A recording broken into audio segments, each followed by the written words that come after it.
Salam sejahtera untuk kita semua. Pelajaran Sekolah Sahabat dengan tema utama Misi Allah, Misi Saya. Pelajaran ke-8, Misi kepada yang membutuhkan. Minggu 19 November, Iman dari para sahabat. Sebuah cerita yang luar biasa dari Injil menyatakan tentang apa yang dilakukan oleh beberapa orang, mungkin sahabat mereka, untuk membawa seorang yang membutuhkan kepada Yesus. Kita bisa belajar dari apa yang terjadi dalam cerita ini, yaitu tentang usaha keras yang bisa saja kadang-kadang dilakukan untuk melayani mereka yang membutuhkan. Bacalah Lukas 5 ayat 17-26. Apakah pelajaran-pelajaran yang kita bisa ambil dari cerita ini sehubungan dengan misi dan pelayanan? Dengan membawanya kepada Yesus, orang-orang ini memikul tanggung jawab untuk merawat sahabat mereka. Allah sedang memanggil kita untuk menjadi seperti sahabat-sahabat dari orang yang sakit, yaitu menuntun mereka yang membutuhkan kepada Yesus Kristus. Pekerjaan ini membutuhkan iman, perbuatan, kesabaran dan kemauan, yang bahkan jika diperlukan, bukan dengan cara biasa. Orang-orang ini datang kepada Yesus tetapi kemudian menghadapi rintangan. Mereka tidak bisa membawa sahabat mereka yang tidak berdaya ini kepada Yesus melalui cara yang tradisional. Mereka tidak menyerah. Sebaliknya, mereka menemukan sebuah cara yang inovatif untuk membawa orang ini kepada Yesus Kristus, yaitu menurunkan teman mereka dari atap. Tetapi menurut Lukas, Yesus menyetujui apa yang mereka lakukan. Kerinduan Yesus adalah supaya kita membawa teman-teman kita yang tidak berdaya kepadanya. Kitab suci merujuk Yesus sebagai tabib yang agung yang rindu untuk mengampuni dan menyembuhkan mereka yang menderita, siapapun mereka. Ellen White menantang kita untuk menolong mereka yang tidak berdaya.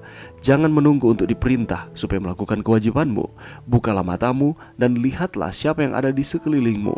Buatlah dirimu berkenalan dengan yang tidak berdaya, yang menderita dan yang membutuhkan.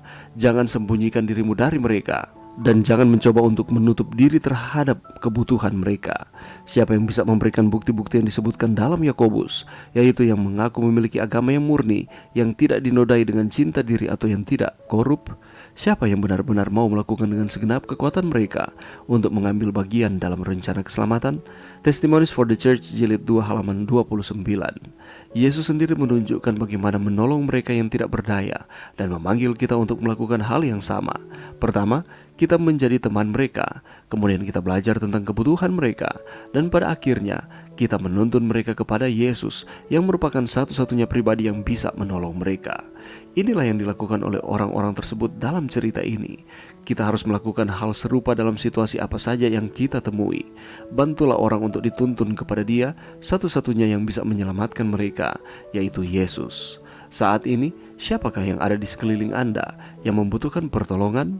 Apakah yang Anda akan lakukan untuk mereka? Pelajaran yang bisa kita dapatkan pada saat ini, Lukas 5:18 mengatakan, lalu datanglah beberapa orang mengusung seorang lumpuh di atas tempat tidur. Mereka berusaha membawa dia masuk dan meletakkannya di hadapan Yesus. Saudaraku, baik dahulu maupun sekarang, semua orang mendambakan kesehatan.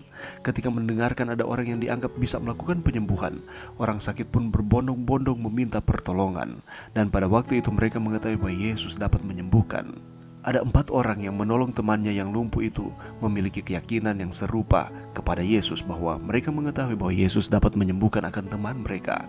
Sayangnya, pintu rumah tempat Yesus berada telah tertutup karena banyaknya orang yang sementara mendengarkan nasihat, ajaran, maupun penyembuhan yang dilakukan oleh Yesus. Tidak ada jalan bagi keempat orang itu untuk membawa temannya yang sakit kepada Yesus. Disinilah iman itu dinyatakan. Ketika tersadar akan jalan buntu itu, mereka mengambil jalan lain yang tidak terduga. Apakah yang mereka lakukan? Mereka melewati atap. Entah bagaimana caranya, ternyata pada akhirnya mereka berhasil membawa naik teman yang lumpuh itu beserta dengan tempat tidurnya.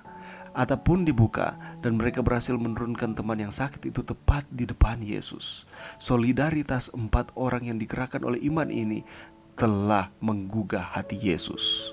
Memiliki keyakinan besar bahwa Yesus adalah penyembuh sungguh patut diteladani. Tetapi ada sisi lain yang sangat indah dan layak untuk kita renungkan pada saat ini, yaitu kerelaan hati dan usaha keras dari keempat orang ini tanpa menyerah untuk membawa teman yang lumpuh itu kepada Yesus. Sebagaimana dengan teman-teman dari orang yang lumpuh ini, kerinduan Yesus juga adalah supaya kita dapat membawa teman-teman kita yang tidak berdaya kepadanya.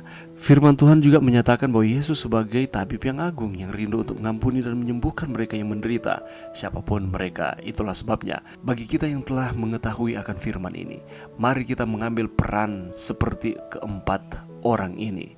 Kita membawa akan teman-teman kita, saudara-saudara kita, siapapun kita yang membutuhkan kesembuhan, baik itu kesembuhan secara fisik maupun rohani, kita bawa datang kepada Kristus dan Ia akan menyembuhkan kita.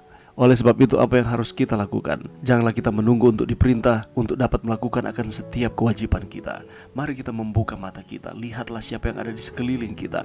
Buatlah diri kita berkenalan dengan yang tidak berdaya, yang menderita, yang membutuhkan akan pertolongan. Jangan menyembunyikan akan diri kita dari mereka, dan jangan mencoba untuk menutup diri terhadap setiap kebutuhan-kebutuhan mereka.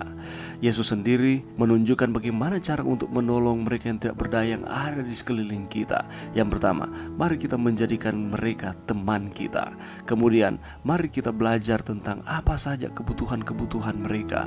Dan pada akhirnya, mari kita menuntun mereka kepada Yesus yang merupakan satu-satunya pribadi yang dapat menolong mereka. Inilah yang dilakukan oleh keempat orang untuk menolong akan teman mereka yang lumpuh. Mereka melakukan segala cara untuk membawa kepada Yesus. Marilah kita membantu setiap orang yang kita temui untuk dapat dituntun kepada Yesus, satu-satunya yang dapat menyelamatkan kita di dalam setiap keadaan kehidupan kita di dunia ini. Mari berdoa. Terima kasih Tuhan atas firman-Mu pada saat ini. Bantu kami Tuhan untuk kami dapat memiliki kepekaan di dalam hati kami, untuk kami dapat melihat setiap kebutuhan-kebutuhan dari saudara-saudara kami yang kami temui di sekitar kami. Ini doa kami Tuhan di dalam nama Yesus. Amin.